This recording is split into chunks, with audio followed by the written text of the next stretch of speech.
নমস্কার সকলকে, ভালোবাসার রান্নায় সকলকে স্বাগত। ভালোবাসার রান্নায় আজকে একটা মাছের রেসিপি দেখাবো, তেলাপিয়া মাছের রসা। এই তেলাপিয়া মাছের রসাটা অত্যন্ত সহজ এবং খুব কম উপকরণে হয়ে যায়। এখানে আমি তেলাপিয়া মাছ ধুয়ে পরিষ্কার করে নুন হলুদ মাখিয়ে রেখেছি। আর নিয়েছি পেঁয়াজ, ম্যাক্সিমাম পেঁয়াজটাই কুচিয়ে নিয়েছি, অল্প একটু পেঁয়াজ রেখেছি যেটা আমি বেটে দেবো। আর নিয়েছি রসুন কয়েকটা আর টমেটো। এছাড়া লাগবে আমার নুন, লঙ্কা গুঁড়ো, হলুদ, ব্যাস। আর শেষে একটু ধনেপাতা দেবো, তাহলে এটা তৈরি হয়ে যাবে ভীষণ সুস্বাদু তেলাপিয়ার রসা। এবার আমি কড়াই বসিয়ে দিয়েছি। এবার কড়াইতে তেল দিয়ে মাছগুলো প্রথমে ভেজে তুলে নেব। মাছগুলো সব ভেজে নিয়েছি। এবার এই তেলের মধ্যে আমি পেঁয়াজগুলো সব দিয়ে দেবো। পেঁয়াজগুলো হালকা ভেজে নেব। এই পেঁয়াজগুলো আমি নুন ছাড়া গ্যাসের আঁচ বাড়িয়ে একটু নরম করে নেব। তারপরে পেঁয়াজটা পেঁয়াজটা ভাজা হয়ে গেছে, কিছুক্ষণ ভাজা যায়। এবার আমি রসুনটা বেটে দিয়ে দেবো। এখানে এই রসুন, পেঁয়াজ আর দুটো লঙ্কা ছিল, শুকনোটা দিয়ে একসঙ্গে বেটে দিয়েছি। সেটা পেঁয়াজ, রসুন আর দুটো শুকনো লঙ্কা মিশিয়ে বেটে দিয়েছি, এটার মধ্যে মিশিয়ে নিয়েছি। এবার আমি খুব ভালো করে ভাজবো, এখানে যাতে রসুনের কাঁচা গন্ধটা যতক্ষণ না চলে যায়। দেখো, এই রসুন আর অল্প পেঁয়াজ যে বেটে দিয়েছিলাম দুটো শুকনো লঙ্কার সাথে, সেটা কিন্তু ভাজা হয়ে গেছে, রসুনের কাঁচা গন্ধ চলে গেছে।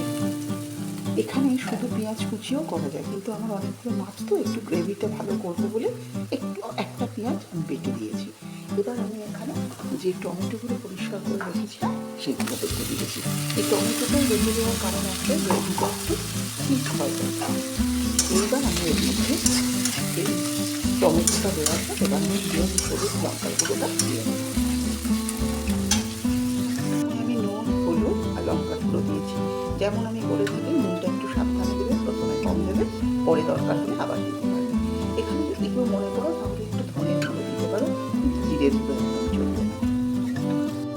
এগুলোকে একটু ভালো করে নাড়াচাড়া করে জল দিয়ে এইবার দেখো কষে গেছে, তেল বেরিয়ে এসেছে। কিন্তু যেমনটা আমি করি, আমি আরও একবার কষাবো, আরও এখানে অল্প একটু জল দিয়ে কষালে সমস্ত মশলার কাঁচা গন্ধ চলে যাবে।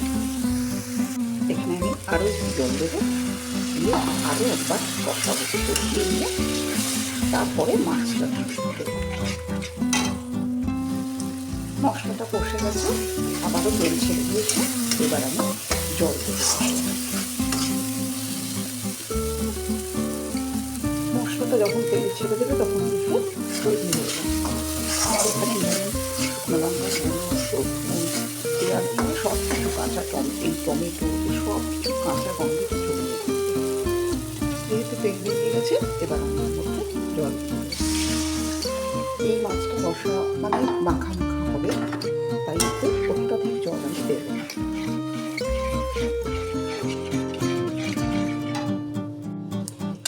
এইবার এই জলটা ফোটা অবধি অপেক্ষা করবো। জলটা না ফুটলে কিন্তু মাছ দিয়ে না কষা। আর যদি গরম জল দিতে পারো সেক্ষেত্রে আলাদা, সেক্ষেত্রে খুব তাড়াতাড়ি ফুটে যাবে। কিন্তু এই জলটা, এই ঝোলটা একটু ফুটবে, তারপরে কিন্তু আমি মাছ দেবো, না হলে কিন্তু মাছের স্বাদ থাকবে না। দেখো, এই ঝোলটা খুব ভালো করে ফুটছে। এবার আমি সব মাছগুলো এর মধ্যে দিয়ে দেবো।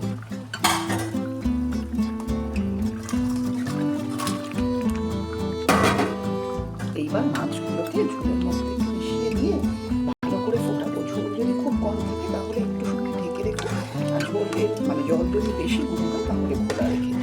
এবার এটাকে ফোটাবো, নুন মিষ্টি টেস্ট করবো, ঝাল টেস্ট করবো, তারপর ফিরছি। এই মাছটা হয়ে গেছে, আমি নুন ঝাল দেখে নিয়েছি, সব ঠিক আছে। এবার আমি মাছটা আস্তে আস্তে তুলে ফেলবো। তৈরি হয়ে গেছে আমার তেলাপিয়া মাছের রসা। এখানে যদি যারা ধনেপাতা খেতে চাও দেবে, গ্যাসটা বন্ধ করার আগে ধনেপাতা ছড়িয়ে গ্যাস বন্ধ করে 5 মিনিট ঢেকে রাখবে, তারপরে সার্ভ করে দেবে। আর যারা শুকনো লঙ্কা খাও না বা খেতে চাইছো না, তারা কাঁচা লঙ্কা দিয়েই করবে, অসুবিধে কিছু নেই। অনেকে কাশ্মীরি লঙ্কা দিতে পারো, যদি অসুবিধে না থাকে তাহলে কালারটা ভালো হবে। তৈরি হয়ে গেল আমাদের আজকের রেসিপি তেলাপিয়া মাছের রসা। তোমরাও সকলে তৈরি করো, দেখলে কত সহজে তৈরি করা যায় এবং অত্যন্ত সুস্বাদু। তোমরা তৈরি করে খেয়ে আমাকে নিশ্চয়ই জানিও কেমন লেগেছে। ভালো ভালো লাগলে লাইক করো, কোনো সাজেশন থাকলে জানিও। আমার চ্যানেলটাকে সাবস্ক্রাইব করো।